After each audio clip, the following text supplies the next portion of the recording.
What's going on, folks? Hey, it's Brian, and yeah, we're back in the shop. We're back at the bench. We were gone for a little while. Did some traveling in the Bay Area, California, back where I grew up. Saw some family.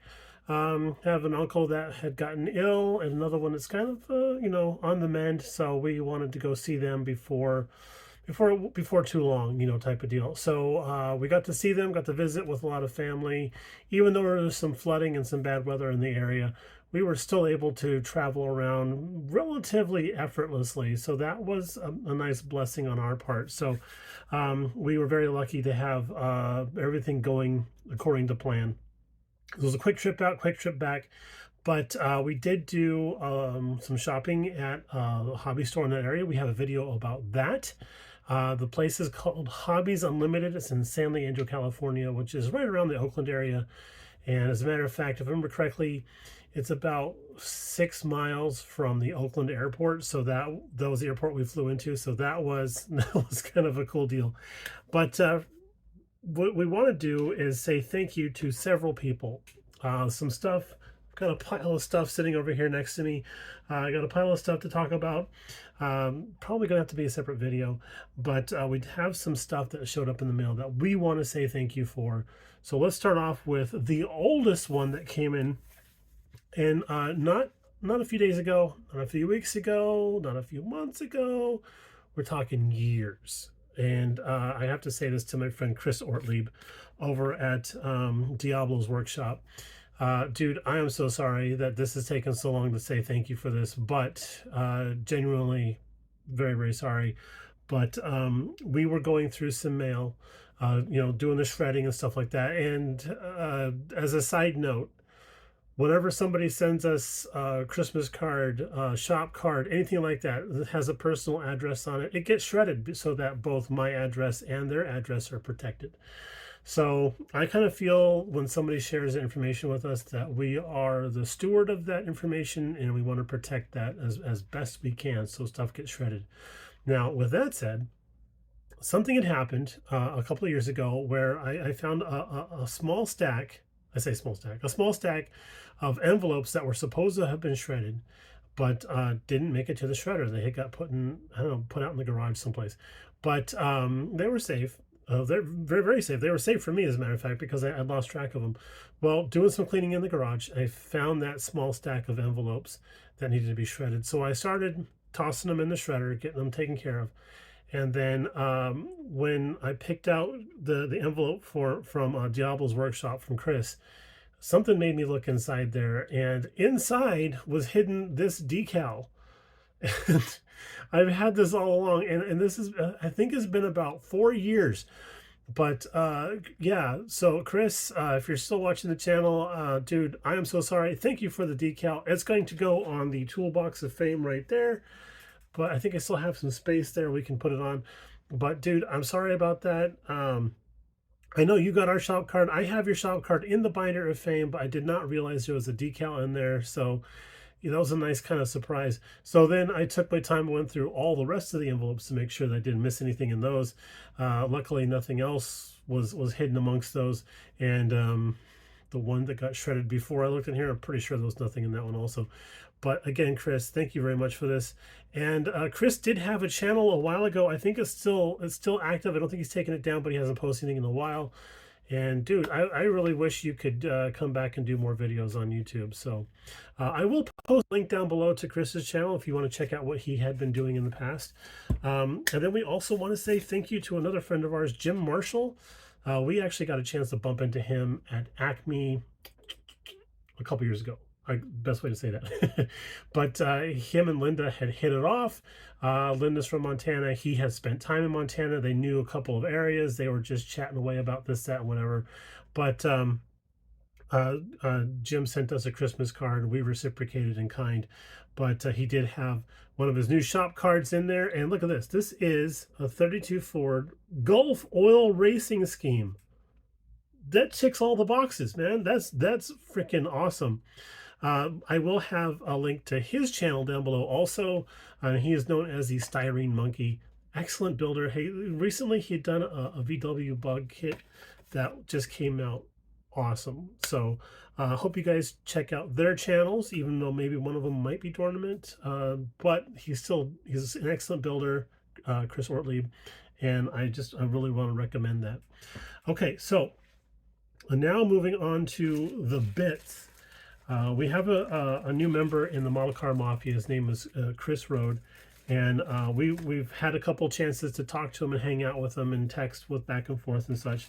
And he had been watching the video where I was talking about the Pro Street group build that we're working on, the Super B, how that kit had the option to build the dual overhead cam what if engine, I guess it's a good way to say that, or the actual regular Hemi engine, which we are going with that particular build. And I was like, it'd be really cool to do that that dual overhead cam as like as a benchtop kit, as something that's just sitting on an engine stand in the background for a diorama or whatever, what have you. So he had mentioned that he had a few bits, resin cast bits from that particular engine that he gifted us. And this is 426 Hemi. And he's got some instructions in there on how to deal with the resin and stuff. Something I'm still working on.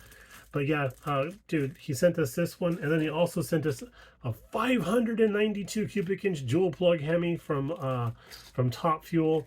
So that's there, and he's got instruction cards in there on how to deal with that stuff as well. So a couple of fun things for us to kind of tinker around with. So I want to say thank you very much to Chris. And as a matter of fact, I've lost it already, but the master cylinder and brake booster that he had gifted us when we were at Andy's last weekend or the weekend before, I said that was in the ashtray of the Subaru, and that I was wrong. It wasn't. It was in my pants pocket. Those went through the wash, then they got folded, and then all the things that happen to laundry, and then it went to California, and it traveled all around California.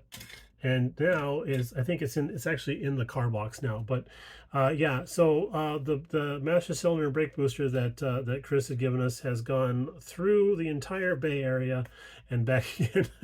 So it's got more miles than the model kit ever will, that's for certain. But again, we want to say thank you to Chris for helping us out with that. So there's that. And now we want to talk about value gear. A lot of the guys that do military builds will recognize the name Value Gear. This is from our friend Steve, and he has sent us some stuff that he's working on for the TACOM 1/16 scale military light utility vehicle, blah, blah, blah, blah, blah, Jeep. So we're just going to cut that short and say that. But this is Allied Tank Bits number 4, and this is Allied Tank Bits number 5. So unfortunately we can't give you a really good close-up of these guys here, but we will be working on this stuff here pretty soon, working on weathering and painting and detail painting and such. I've gotten back in touch with an old acquaintance of mine, Mr. Rick Lawler, over at I think his channel's now known as Propaganda. He does a lot of tank weathering and stuff. I've been watching a lot of his videos, and I've also been talking to my buddy Joe over at Mad Genius. He's a military builder also, and been talking about how to paint this kind of stuff up. So I am looking forward to working on this stuff and adding that to my TACOM Jeep that we have sitting in the display cabinet now. So there's that. And now I have to say thank you to Mr. Mark Batson, because if it wasn't for him, I wouldn't be holding one of these like this. But yeah, we watched his video about these static reducing brushes, and I thought, you know what, if this works as good as he says it does, and he has no reason to lie about it, but if this works as good as he says it does, this could be the thing that cracks the code for my painting, and we can level up without having to worry about a lot of little bits of nibs getting into the paint job. So I am really thankful to Mark for sharing this type of technology with us. It was kind of funny because after I made my order on Amazon, I told Mrs. BG, I ordered something on Amazon, you'll see the charge show up. And she's like, oh, okay, what'd you get? So I told her what it was and what it's supposed to do. She goes, why did you just get one? So it's like, because I follow the rules of collecting. If you find two on the shelf, buy one for yourself and save one for the next guy. So And as it turns out, I saw a post on the Lucas E page that somebody had tried to go in and buy these, and they were all gone. So I'm sorry for that person, but thanks again, Mark, for the heads up on that. Appreciate that very much. It makes me almost feel bad about sneaking out there and pushing you down so we can get extra time on that group build. So one last thing, paintbrushes. Got some paintbrushes. This is from the Amazon. Why? Because that river has everything. I was really hoping these would be like a lot smaller, a lot more detail, for doing figure painting and such. They are a little bit large. Okay, they're a lot large, but we'll find a home for them. We'll make them work. But yeah, there we go. Okay, cool. So we're going to go ahead and sign off for now. I'm going to say thank you to everybody for sticking with us. We're going to say hi to all the new subscribers that we've gotten in the last couple of weeks. Thank you so much for joining us. We appreciate that. We're going to have bench updates coming up on the USAC build, the Pro Street build, the Eliminator build from the ZZ Top car. We're going to figure out what's wrong with the paint. We're actually talking to a couple of guys about that and trying to sort out those issues. So we're going to have more stuff coming up here. And since the holidays are done, travel's done, and we have some family coming into town pretty soon, we got bench time available and we need to actually get to it. So we're going to take care of that. We also want to toss out one last thing out there, but we want to say hi to our friend Kenny Conklin. Thumbs up, man. We're hoping everything is working out for you guys, and we can't wait for you to return to the YouTubes. All right, y'all, take it easy, and we'll talk to you a little bit later on. Bye now.